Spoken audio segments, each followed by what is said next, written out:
comment nous, demain matin, parce que vous allez tous partir demain matin, vous allez tous dire « Wow, ouais, OK, on est dans la merde, faut faire de quoi? » Bien, c'est ça qu'on va vous expliquer.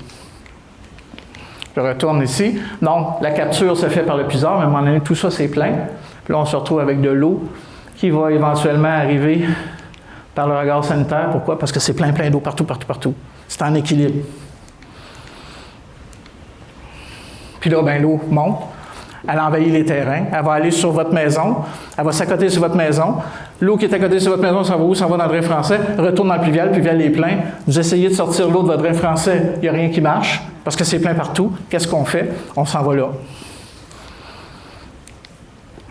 Action citoyenne. Donc, ça, c'est vous. Prenez des notes. De toute façon, pas besoin. Ça va tout être sur la captation. D'où vient l'eau? Bien, on l'a expliqué un peu. Puis, une des choses qui est super importante, c'est de ne pas reconstruire à l'identique. Si vous reconstruisez exactement pareil, on va être encore ici la prochaine fois, puis la prochaine fois. Il faut vraiment repenser comment on va se protéger, puis comment on va reconstruire. Puis ça, c'est mes mains, là. Si vous voyez l'écran, là, c'est comme je prends mes mains ici, là, puis je les mets une en arrière de l'autre. Mais là, j'en ai pas assez. Ça prendrait Caleb qui vient ici. Viens ici, Caleb. On va le faire travailler un peu, là. Mets des mains comme ça, en arrière. OK? Fait que là, on va reprendre l'exemple de la madame qui est venue me voir à Mont-Royal, puis elle dit, moi, ma fenêtre a éclaté. Ça, là, c'est majeur, là. On s'entend dessus, là? Cette madame-là, quand elle est venue me voir, là, c'est majeur, c'est ça le problème numéro 1.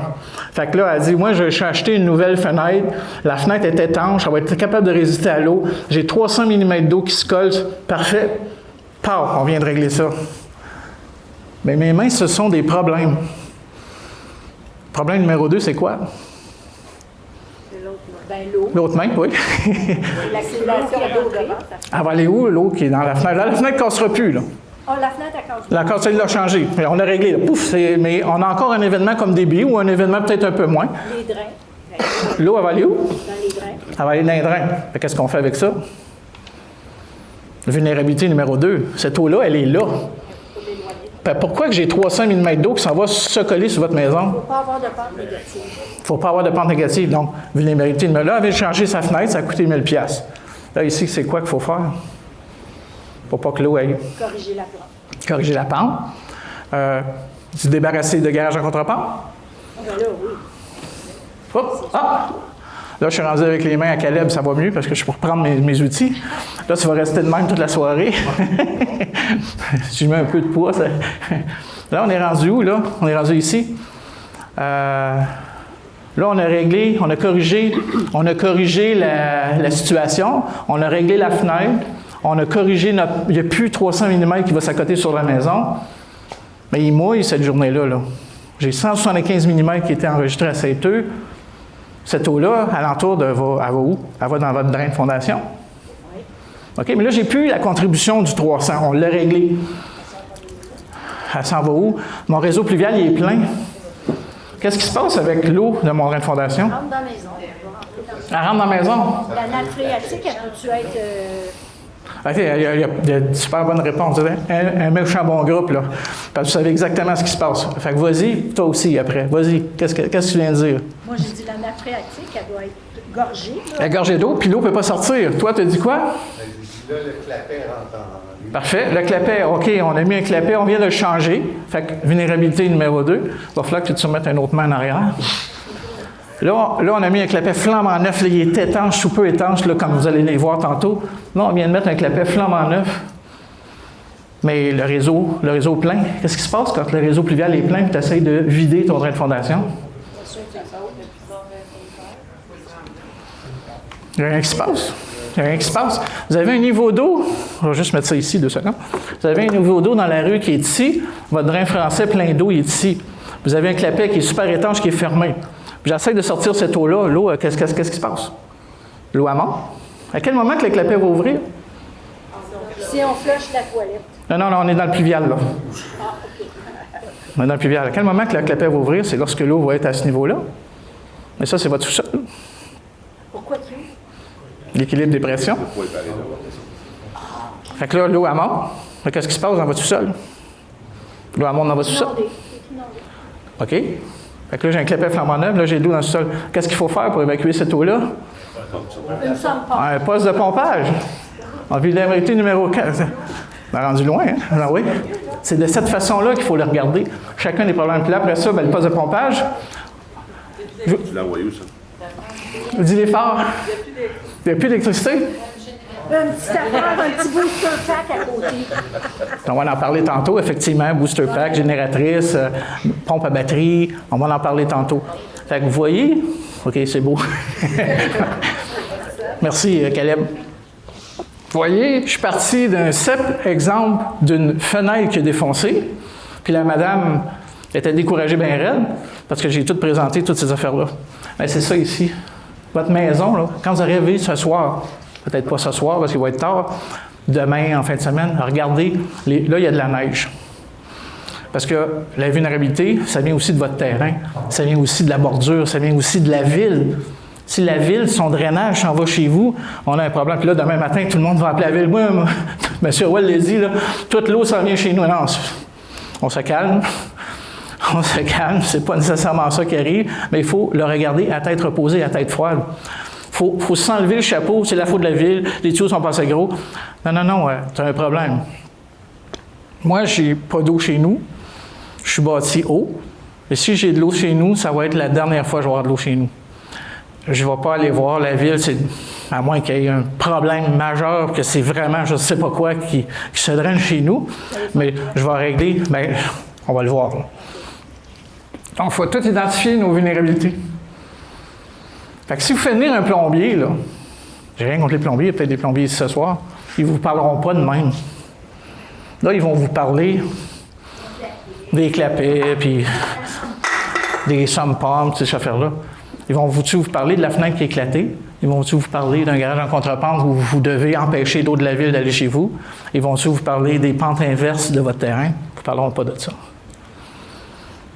Donc, regardez de nouveau. Là, c'est beaucoup d'infos là, ce soir. Là. C'est de l'info en rafale. Regardez le vidéo à tête reposée dans les prochaines semaines. Ça va prendre combien de temps, à peu près?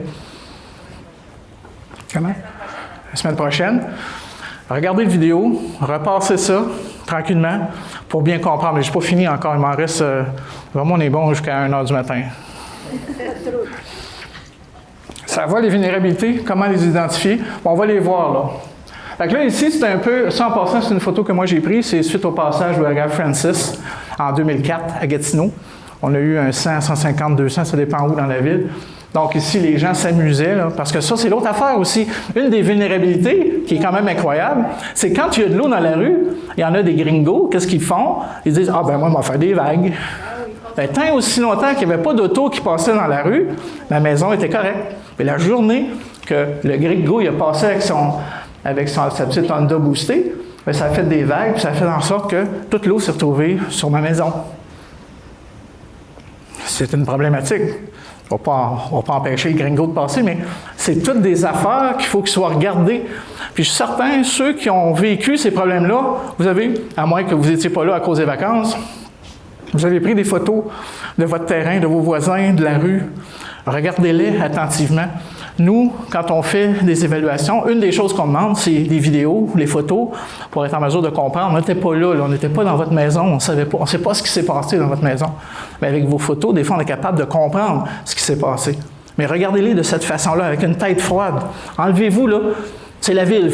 Moi, je m'en vais ici, là, puis c'est la ville, c'est la faute de la ville. Enlevez-vous ça, là. Parce que demain matin, ça peut arriver de nouveau.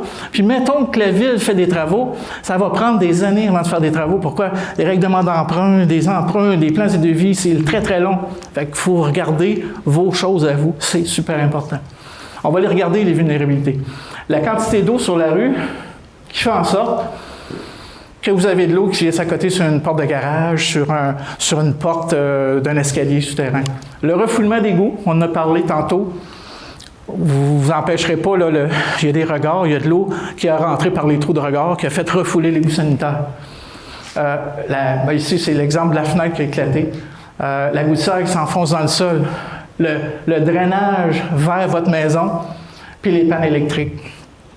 C'est toutes des vulnérabilités qu'il faut qu'ils soient regardées avant même de se lancer dans la sélection des équipements, sur la conformité des équipements, des choses comme ça. Je vais donner des exemples. L'eau s'accumule dans la dépression de mon garage en contrepente et pénètre par la porte de garage pour envahir mon sous-sol. Solution, d'eau d'âne de 150 mm afin d'empêcher l'eau de la rue de se drainer dans mon entrée, même abandon du garage. Moi, ma recommandation, c'est abandon du garage.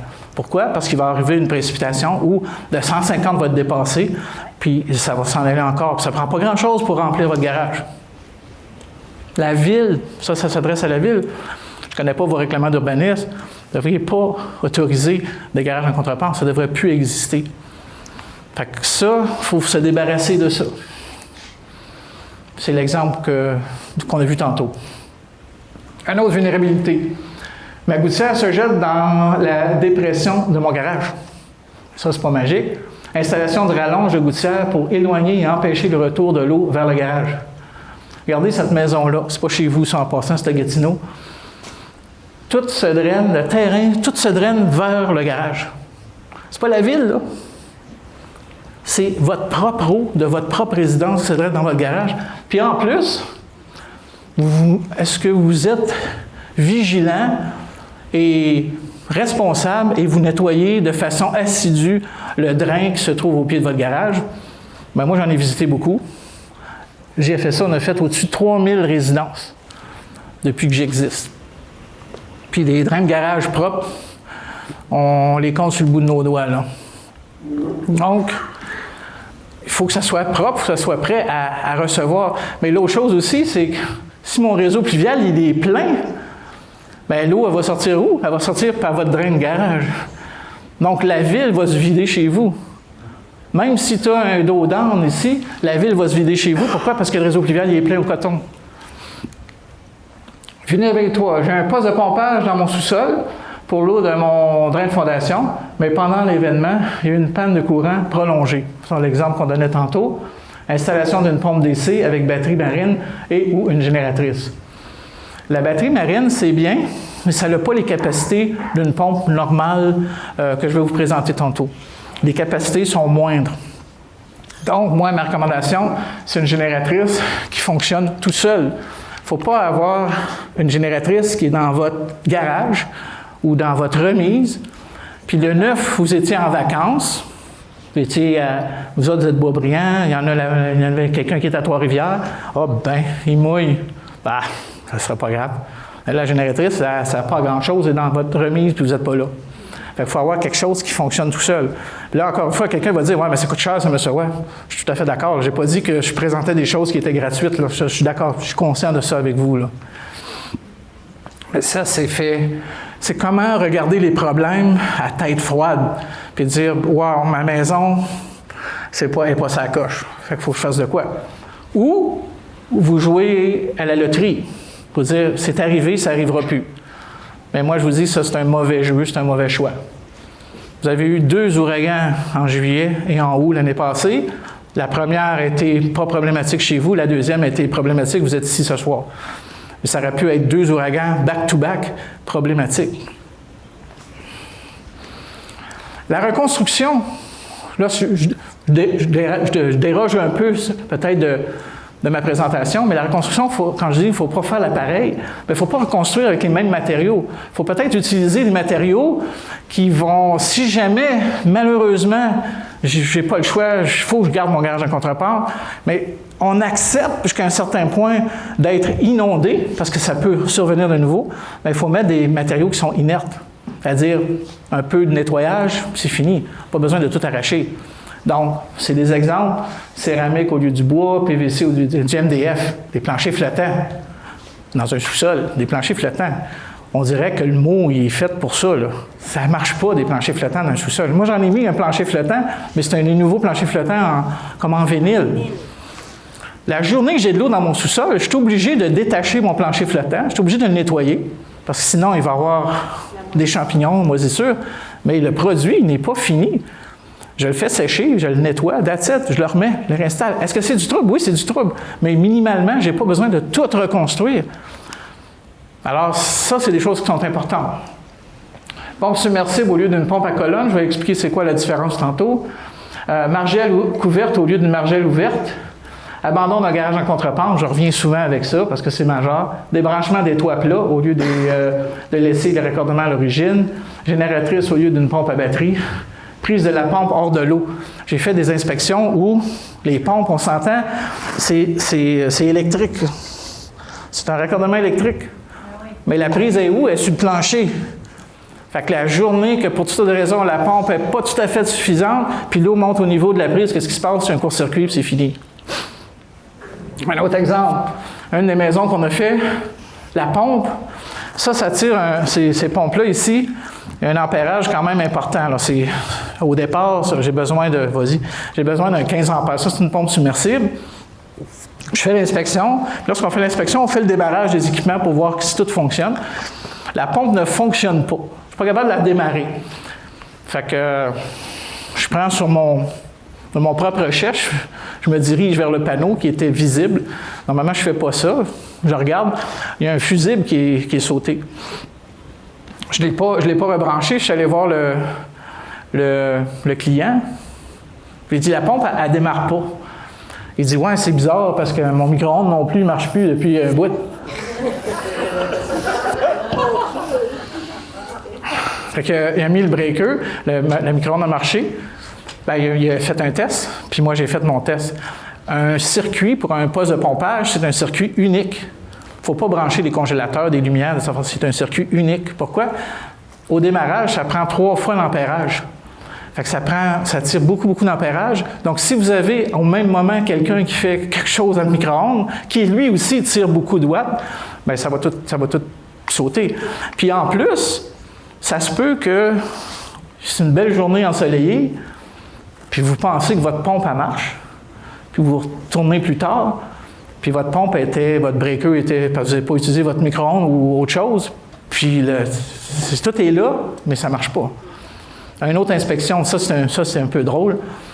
Dans le cadre d'une autre ville, la ville exige d'avoir un puits de pompage, d'avoir une pompe, puis avoir une pompe de secours. On fait l'inspection, puis j'ai dit, il n'y a pas de pompe. On se voir la personne, on dit, vous n'avez pas de pompe? Elle dit, oui, j'en ai une. Mais où? Bien, dans sa boîte. Puis ça, là, vous pensez que c'est pas vrai, là? Bien, c'est vrai. Tout ce que je dis, c'est vrai, là. C'est des affaires, c'est comme... C'est comme... Puis effectivement, il y avait une pompe. Elle n'était pas installée, mais elle avait une pompe. Il ne faut pas avoir des affaires, des équipements. J'ai une pompe. Puis c'est conforme, j'ai une pompe. Ben oui, mais elle n'est pas installée. C'est minimalement, tu l'installes avant. Puis si, l'autre chose aussi qu'on doit, comme citoyen, on doit être... Là, vous êtes maintenant avertis. Vous savez que ces événements-là, ça peut revenir de nouveau. L'ouragan Debby, là, si vous écoutez un peu les nouvelles, un petit peu, là, c'était comme... On la voyait arriver, on voyait la trajectoire, ça s'en vient sur le Québec, ça s'en vient. 48 heures avant, moi, j'avertis certains de mes clients. Vous savez, vous avez vécu des problèmes. Ça se peut que maintenant, en 2025-2026, on ne souhaite pas que ça arrive de nouveau, mais vous êtes avertis maintenant, là. C'est sûr que ça va arriver. L'ampleur différente, peut-être. Peut-être que c'est voir la moitié de la salle. Peut-être que ça va être beaucoup moins. Peut-être que ça va être plus. Mais vous le savez maintenant. Donc, peut-être surveiller ça, être un peu plus à l'affût de ces événements-là qui ont une tendance à remonter. Si vous allez sur la NOAA en période d'été, donc les périodes des ouragans commencent, si je ne me trompe pas, de mai jusqu'à novembre. Donc, c'est presque, en fait, c'est tout l'été. Regardez, vous avez les trajectoires annoncées longtemps d'avance. Puis là, si ça s'en vient chez vous, appelez-moi pas, là, Marcel, ça s'en vient chez nous, là. Regardez la vidéo, regardez ce que vous pouvez faire. Mais préparez ça, là, maintenant, là, dès que vous pouvez, là.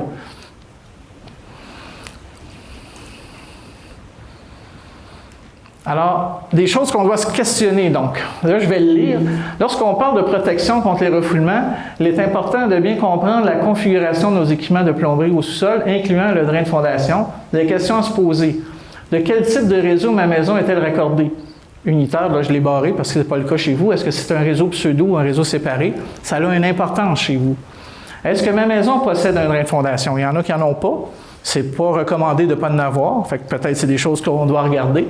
Est-ce que mon drain de fondation est en bon état? Est-ce que mon drain de fondation est au bon endroit par rapport à la semelle de ma fondation? À quel endroit mon drain de fondation est-il raccordé? Fait qu'on va donner des exemples. Donc, les réseaux pseudo et les réseaux séparés, vous n'avez pas de ça ici. J'ai un drain de fondation, oui, mais j'en ai pas. Mais ça, peut-être que vous ne le savez pas. Peut-être faire demander des gens qui ont des caméras, ils pourraient peut-être vous identifier si effectivement vous en avez ou non. Un drain qui est propre versus un drain qui n'est pas propre, naturellement, ceci va vous amener des problèmes. Vous n'avez peut-être pas un problème de ville, c'est peut-être vous-même qui avez un problème. Je ne sais pas, là, je ne connais pas vos problèmes à vous, mais ça peut, là, c'est des choses qu'on a vues là, souvent. Position du drain de fondation. Le drain de fondation doit être installé au radier de la semelle. Ça, c'est la semelle de votre fondation, ça, c'est votre plancher. Bien, j'ai vu souvent, pas souvent, pas souvent, mais j'ai vu des installations où le drain de fondation est installé sur la semelle. Mais ça, quand il y a de l'eau dans le drain de fondation, qu'est-ce qui va se passer? Bien, j'ai de l'eau parce que la nappe phréatique, on l'a dit tantôt, le drain de fondation sert à abaisser la nappe. Donc, la nappe entre dans mon drain. En entrant dans mon drain, bien, l'eau est à ce niveau-là. Ce joint-là, ici, n'est pas étanche. Fait que l'eau va sortir par là. Si jamais l'eau ne monte pas sur le plancher, votre semelle va être humide. Puis vous allez dire, comment ça se fait que ma semelle est humide? Comment ça se fait que j'ai de la fluorescence blanche sur mon plancher? Bien, ça, ça peut être des indices de problématiques. Donc, comment on fait pour savoir si le drain est au bon endroit? Malheureusement, la seule façon, c'est de creuser.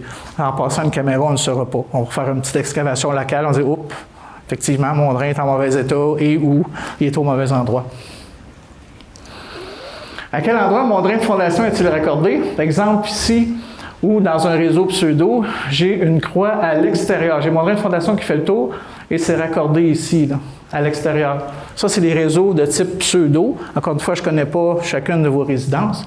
Donc ça, ici, c'est majeur. Parce que lorsqu'on a un refoulement du réseau de la ville, bien, l'eau va s'en venir dans votre maison. Je suis bien protégé dans ma maison. Supposons que je suis bien protégé dans mon sous-sol. Bien, l'eau va envahir votre drain de fondation, va envahir le gravier, puis va commencer à monter dans votre gravier. Puis elle va sortir sur votre plancher. Donc, est-ce que j'ai des bouchons ici, par exemple, puis je pompe, ou j'envoie mon drain dans un puits de roche, j'ai vu ça souvent, ou j'envoie mon drain dans rien. J'ai vu des gens qui disent, ben moi, j'ai fait un trou, là, puis j'envoie mon drain là. OK, c'est une bonne idée. Trouvez ça une bonne idée, vous autres? Ça, là, c'est comme prendre un drain puis de le mettre dans une piscine. Ça fait quoi? Rien. Ça veut dire que le drain, il se remplit puis il ne se vide pas. À moins que vous ayez un sol qui est du sable comme à Trois-Rivières. Trois-Rivières, c'est du sable. Fait que ça, je peux croire que peut-être à Trois-Rivières, ça peut fonctionner. Mais je ne sais pas chez vous si c'est de l'argile ou... C'est de l'argile. Bien, si vous mettez votre drain, puis j'ai dit, moi, j'ai fait un puits de roche chez nous dans ma cour, puis j'envoie mon drain, mais ça ne marche pas. Bien, ça se peut. Pourquoi? Parce que tu vas prendre toute ton eau, tu l'envoies dans le puits de roche. Le puits de roche, il se remplit d'eau, puis il se remplit d'eau, puis l'eau s'en va nulle part. L'argile, là, ça a un taux d'absorption de l'épaisseur de ça en 24 heures. Si j'ai ça d'eau qui rentre, ça va prendre des années, hein, ça donne rien. Fait qu'il faut avoir ça, fait partie des vulnérabilités, là. Ça, c'est une configuration boiteuse qui vous cause peut-être des problèmes. On a des configurations comme ça, dans certains cas, on est toujours dans le réseau pseudo, où on a le réseau qui va rentrer à l'intérieur. Donc ça, c'est une autre configuration. Je n'ai aucun raccordement extérieur, je n'ai pas de croix dehors, donc ça rentre à l'intérieur. On va parler de protection. Donc, les protections, qu'est-ce qu'on doit faire quand on se protège contre les refoulements d'égouts? Que ce soit du pluvial, du sanitaire. L'ensemble des lignes secondaires du réseau sanitaire au sous-sol doivent être protégées par des clapets. Là, on est rendu là. Ça fait longtemps que je parle, là, puis je parle de toutes sortes d'affaires sauf les clapets, mais là, je suis rendu là. La ligne principale sanitaire doit être libre de clapets. On ne met pas de clapets sur la ligne principale. Tous les équipements sous le niveau de la rue doivent être protégés. Le poste de pompage pluvial du sol ne doit pas être accordé à l'égout sanitaire, en aucun cas. Puis le code de plomberie n'exige pas d'avoir un poste de pompage. Moi, je le recommande pour ce qu'on a parlé tantôt avec monsieur. Fait que ça, c'est une configuration de réseau pseudo-domestique. C'est-à-dire que si, en ce moment, vous êtes sur un réseau pseudo, on va parler des réseaux séparés dans pas long, on débranche la croix ici à l'extérieur, on protège l'ensemble des lignes secondaires. Ça, c'est les lignes secondaires. mais j'ai aucun clapet sur la ligne principale et on vient raccorder le drain de fondation à un puits de pompage et on pompe dehors. Si dehors, c'est plein d'eau, puis on a beau pomper dehors, ça rentre pareil. On pompe. Bien, là, on va reparler de la vulnérabilité numéro 2 là, de tantôt. C'est-à-dire que si, quand je pompe, l'eau revient, bien là, il faut avoir réglé les problèmes dehors. C'est pour ça que je ne parle pas tout de suite des clapets puis des pompes. Il faut régler. Si on règle mon problème de drainage de surface de ma maison, bien, l'eau ne reviendra pas. C'est pas parce que tu pompes 1 à 2 litres seconde, parce qu'une pompe, comme je vais montrer tantôt, c'est à peu près ça que ça pompe, que demain matin, l'eau va monter de 4 pieds. Là. Ça ne paraîtra même pas avec ce que vous voyez là. Fait que tu vas être capable de résister à ce genre de situation-là. Mais il ne faut pas qu'effectivement, elle a tout à fait raison, il ne faut pas que l'eau est pompée là, puis j'ai déjà ça d'eau. Il ne faut pas qu'il y ait d'eau là, sur le mur de fondation. Il faut que ça s'éloigne. Si ma maison est dans le bas d'une côte, je n'ai pas le choix, là, je suis dans... Faut que ça soit regardé. Je ne peux pas régler ça ce soir avec vous, mais ça, c'est un problème. Il faut regarder. OK. Mais si c'est une bonne côte, si c'est la photo qu'on a vue tantôt, il faut que ça soit regardé à la pièce. Tu sais qu'on est loin là, de tout changer les clapets. Là. C'est vraiment le terrain, les vulnérabilités, l'eau sur la maison. Puis une fois qu'on a tout fait ça, effectivement, on peut pomper puis il n'y aura pas de problème. Parce que l'eau ne reviendra pas. Si l'eau revient, on a un problème. Mais ça, c'est les mains de Caleb de tantôt. Là. C'est la vulnérabilité numéro 2. Est-ce que ça va à date? Est-ce que... Oui? Parfait. Donc ici, les travaux à faire, c'est un poste de pompage, effectivement, pour pomper à l'extérieur. Les clapets, c'est les lignes secondaires si vous n'en avez pas. Ça, c'est conforme au code. Conforme au code de plomberie. En passant, j'ai plein de questions qui me viennent et disent « Moi, mon mononcle, là, c'est pas de même qui fait ça. » Puis on dirait que les gens, puis même les plombiers, essayent toujours de faire une gamique qui ne suit pas le code de plomberie. Pourquoi qu'on ne suit pas le code de plomberie? Ça fonctionne. Je vais donner une anecdote. Le 4 août 1994, je suis à la ville de Gatineau et puis mon adjointe a un refoulement d'égout. Pour ceux qui ont un peu les cheveux gris comme moi, le 4 août 1994, je ne sais pas si vous vous en souvenez, il y a eu une tornade à Elmer, une tornade F0 à Elmer. Nous, à Gatineau, on a eu 800 refoulements d'égout. 800. On a eu de l'eau, là, solide. Donc, mon adjointe vient me voir, elle dit « Marcel, j'ai eu de l'eau. Je ne veux plus avoir d'eau. » J'ai dit, elle s'appelle Charlotte, comme ma petite fille. J'ai dit « Charlotte, j'ai dit, il y a une seule façon de se protéger, puis tu n'aimeras pas ce que je vais te dire. Si tu ne suis pas ça, tu vas encore refouler, tu perds ton temps. » Elle dit « Je vais tout suivre, tu n'aimeras pas ça. » C'était dans un réseau pseudo. Elle a tout suivi mes indications. Puis une des choses qui est majeure, c'est de creuser à l'extérieur pour débrancher la croix de son drain de fondation et de son égout sanitaire, comme on l'a vu tantôt. Elle a tout fait. Le 8 août 1996, 2 ans plus tard, c'est mon anecdote de tantôt avec le maire. Là.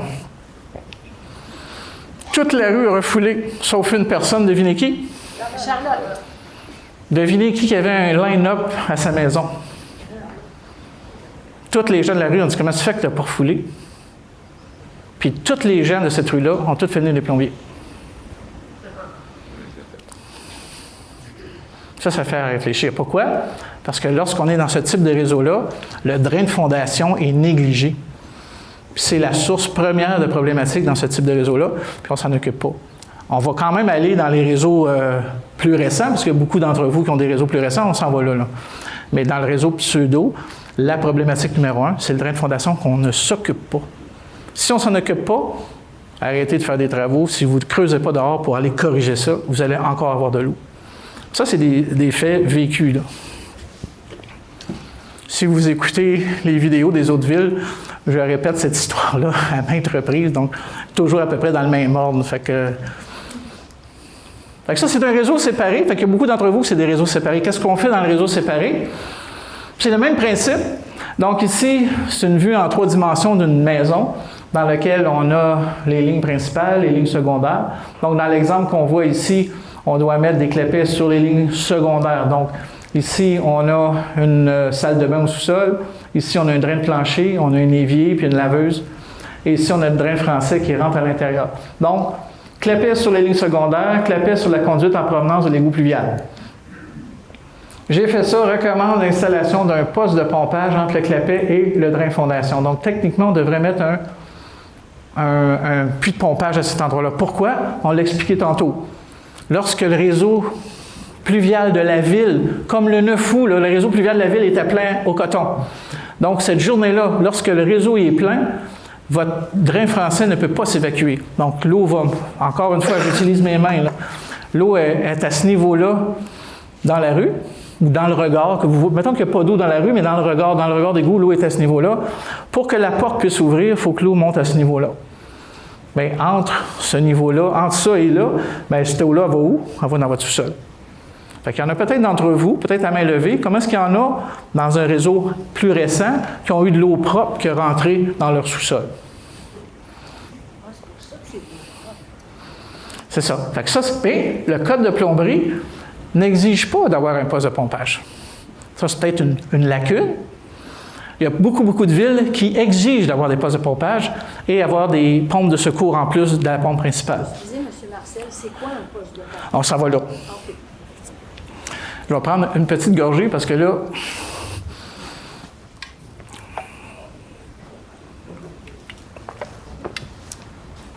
on s'en va là au poste de pompage. J'essaie d'avoir une espèce de chronologie, aller doucement. Comme je dis, c'est beaucoup d'infos. Prenez le temps de regarder ça à tête reposée dans une semaine. Alors, on va mettre ça ici, le poste de pompage. À quoi il va servir? Il va servir à évacuer l'eau de votre drain fondation lorsque le clapet est fermé parce que le réseau de la ville est plein. Puis là, effectivement, on va pomper, puis on va pomper sur le terrain. Mais comme madame a dit tantôt, celle qui m'a mis la pince, et puis là, elle est partie, je pense. Oui, sur le côté. Il faut vraiment l'enlever tantôt. Il ne faut pas que l'eau revienne sur votre maison. Ça, c'est la vulnérabilité numéro 2. Il ne faut pas que l'eau revienne. Sans ça, on tourne en rond. Là. On n'y arrivera pas. Là. C'est quoi le poste de pompage? On s'en va là. Donc ça, c'est une vue en 3 dimensions d'un réseau de type séparé, comme les réseaux un peu plus de 1976 à aujourd'hui dans vos quartiers. Donc, plusieurs d'entre vous qui ont levé la main sont probablement raccordés sur ce type de réseau-là. Donc, on a un réseau pluvial. On a le service de votre maison qui arrive dans la maison. Ici, on a une structure numéro 4 qui se trouve être un clapet. Bon, peut-être en montrer des clapets. Un clapet pluvial, si on en a un pluvial. Donc, un clapet, puis en passant à la fin, gênez-vous pas, là, c'est là pour ça. Vous pouvez y toucher. On va réallumer les lumières tantôt. Vous pourriez être en mesure de voir de quoi ça a l'air. Donc, c'est un peu ça. Donc, qu'est-ce que c'est? C'est une porte, tout simplement. C'est très, très simple. C'est une porte qui bascule avec un gasket qui empêche l'eau de refouler dans votre maison. Et puis, ici, on a un puits. Ça ressemble à une chaudière carrée qui est mise dans le plancher de votre sous-sol.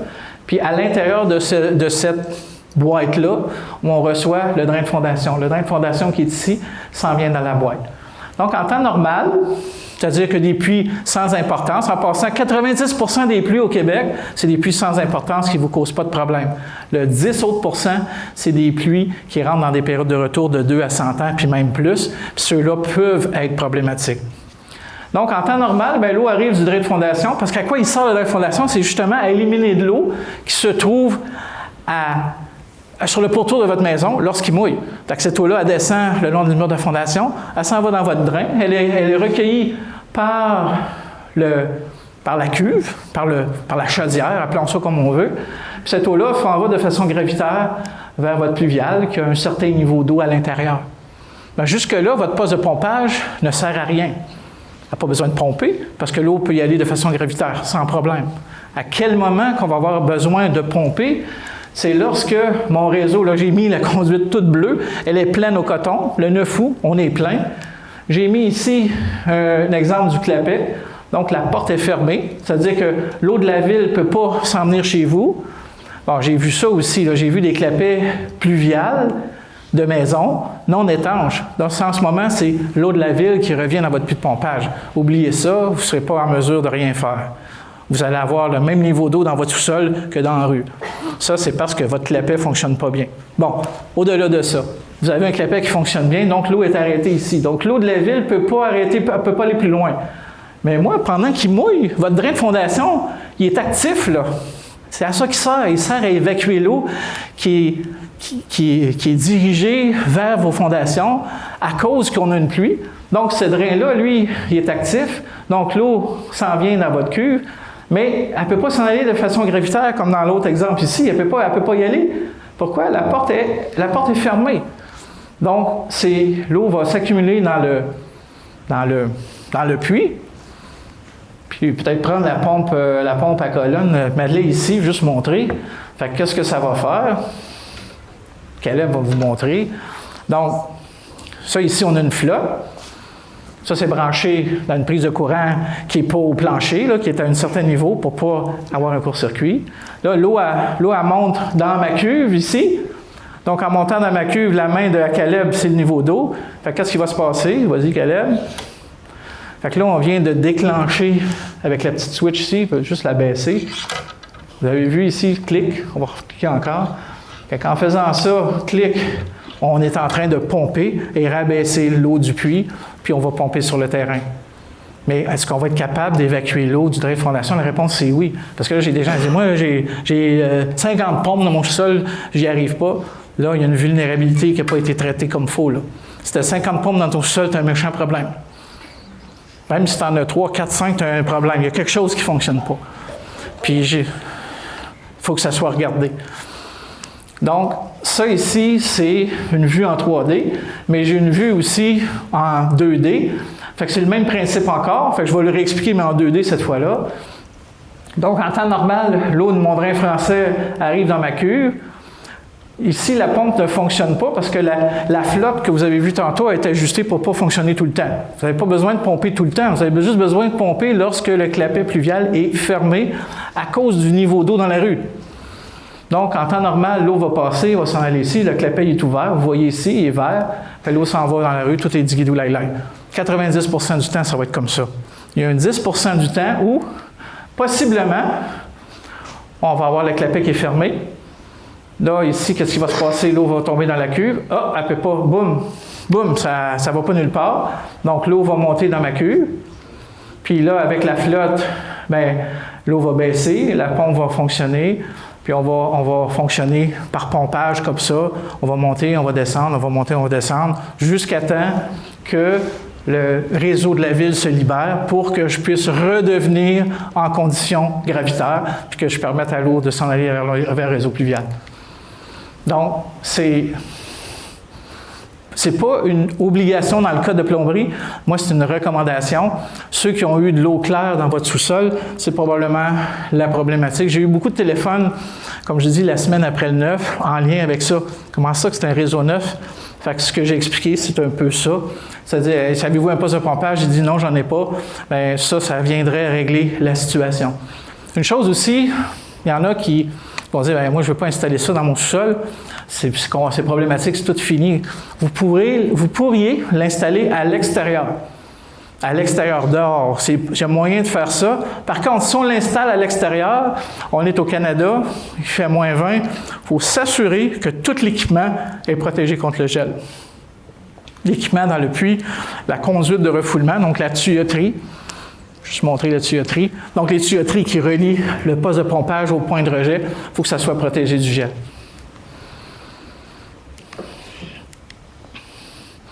Un équipement, ça c'est une brochure de la ville de Rosemère qui montre un exemple de raccordement de drain de fondation avec 2 conduites. La raison pourquoi ils mettent 2 conduites, souvent cette conduite-là n'est pas profonde et elle va geler. Donc si cette conduite-là est gelée, lorsque tu pompes, c'est gelé, on va aller là, puis on va sortir sur le terrain. Fait que ça, c'est une configuration. Cette brochure-là est disponible sur Internet. C'est la ville de Rosemère, ce qui est juste à côté de chez vous. Un nouveau gadget qui, peut-être juste le promener, prendre une petite gorgée d'eau.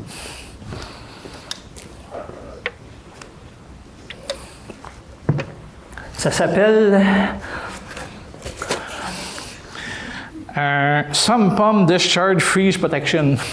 C'est un nom qui est très long, mais en fait, tout ce que c'est lorsque la conduite de refoulement arrive à l'extérieur, puis dans ce cas-là, elle est pompée dans une conduite pour s'en aller vers soit un fossé, soit vers le réseau pluvial. Si cette conduite-là, dans la terre qu'on ne voit pas, qui est ici, gèle, bien l'eau va sortir par... Fait que c'est pas de la grosse science, là. L'eau va sortir par là. C'est parce qu'il y a quelqu'un qui m'a posé cette question-là il y a 2-3 semaines. Il dit, si la sump pump machine freezing, c'est-tu bon? J'ai dit, oh, attends, mais c'est juste le mot. J'ai dit, fait qu'on a acheté ça sur Amazon, c'est ça? On a les deux après le droit Amazon. C'est Amazon qu'on a acheté ça. On ne savait pas c'était quoi, c'est la première fois que je vois ça. Mais c'est ça. Ça sert pour les photos. Si vous allez sur Internet, vous allez voir la glace, mais elle n'est pas complètement bloquée. Fait qu'en fait, c'est juste ça, là, c'est très, très simple. C'est qu'on pompe ici dans ça. Fait que quand tu pompes, tu vas voir l'eau passer. Si ça gèle, bien, l'eau va sortir par là. C'est tout. C'est pas. Ben, en fait, on pourrait aller avec le modèle ici, là, puis pas mettre cette affaire-là, puis ça ferait la même chose. D'accord? Mais il y aurait de la neige, fait que ce serait pas bien. En tout cas, n'oubliez pas, lorsqu'on travaille avec un poste de pompage, qu'on soit dehors, conduite de refoulement, il y a toute la caution de gel. Puis ça, c'est quand même important là, à garder en tête. J'ai un poste de pompage dans mon sous-sol, mais il ne peut pas fonctionner correctement parce que le réseau de la ville, fossé ou conduite pluviale, est plein. Donc, la ville est en faute. C'est toujours la ville, hein, ça, on ne se cachera pas. On l'a dit tantôt, si les conduites sont trop petites, c'est toujours la faute de la ville. Mais ça, c'est une légende urbaine de gens qui ne savent pas comment l'hydraulique fonctionne d'un poste de pompage. En fait, on va faire un petit cours 101 rapide. Je vais essayer de le simplifier au maximum. Un poste de pompage, c'est là pour relever de l'eau entre un point A et un point B, c'est tout. Puis elle doit combattre une hauteur d'eau, plus la friction causée par le passage de l'eau. Bon, je vais les prendre, c'est bon. Le passage de l'eau dans une conduite. Donc, vous êtes d'accord avec moi que si j'ai une conduite qui est corruguée, c'est plus difficile de faire passer de l'eau que dans cette conduite-là qui est lisse. Donc ça, c'est la friction causée par les tuyaux. Donc, à quelque part, ce que je fais, c'est que j'ai une hauteur de relèvement, puis j'ai une conduite de refoulement. C'est ça qui va décider, finalement, de la quantité d'eau que je vais pomper. Si on regarde ici, sur les boîtes, quand vous achetez une pompe, si vous regardez sur la boîte quand vous achetez une pompe, vous avez un petit graphique ici. Fait que là, les gens non initiés disent « Oh, wow, cette pompe-là, elle peut pomper, c'est malade, là, elle peut pomper 88 litres par minute à 6, c'est ça que ça me prend. Attends une minute. Ça, c'est la capacité de la pompe, mais selon la géométrie de votre installation, la longueur de votre conduite de refoulement, la hauteur de relèvement, mais ça va être quelque part là-dedans que vous allez pomper. C'est pour ça que lorsqu'on dit que j'ai de l'eau dans le fossé, mon pluvial est plein, la pompe ne peut pas marcher, mais c'est comme une légende urbaine, c'est de ne pas comprendre comment ça fonctionne. Je vais vous donner un exemple ici. Ça, c'est de la grosse théorie, là. On va essayer de le faire pour que tout le monde comprenne. Ça, c'est ma hauteur de relèvement. Dans l'exemple ici, c'est un graphique qui est en pied. Donc, je relève de à peu près 6-7 pieds. Fait que je trace une ligne ici. Jusque-là, ça va, c'est facile. Je prends l'eau de là, du fond de mon puits, je l'amène à cette hauteur-là, c'est 5 pieds. Parfait.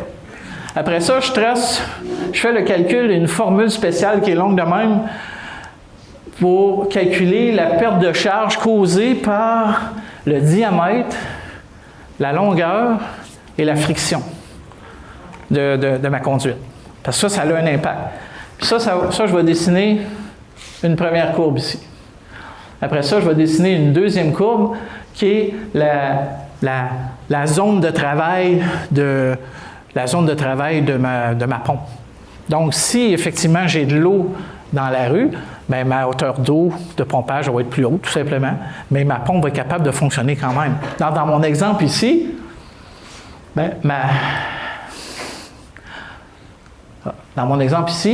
bien, c'est les points d'intersection. Avec ça, c'est la courbe de la pompe. Ça ici, c'est les points de rencontre. Fait que ça, c'est mes capacités de pompage à 7 pieds puis à 13 pieds. Donc, vous voyez que je pompe quand même. C'est une légende urbaine de dire « j'ai de l'eau dans le réseau, ça veut dire que ma pompe ne fonctionne pas ». Non. Elle va avoir une diminution, oui, mais elle va pomper quand même.